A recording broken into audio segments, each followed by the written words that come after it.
How to create new folder on Yahoo.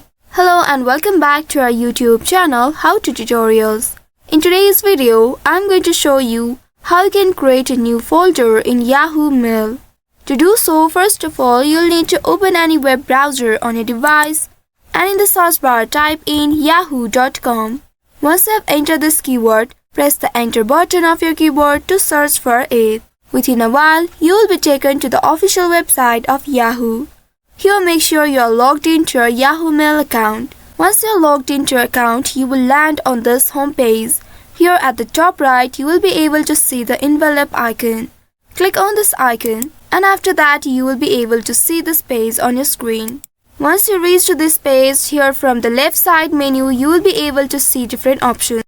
Scroll down and there at the very bottom you will find new folder option. Now you just simply need to click on this new folder. Now here name your folder in the text box and then press on enter to save it. Once created, now you can double click on it to open it and now you will be able to customize it as per your preference. It helps you to organize your emails efficiently. So this is how you can create a new folder in Yahoo Mail.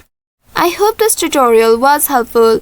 If yes, don't forget to like, share and subscribe to our channel. Also hit that bell icon to never miss any updates from us. Thank you for watching.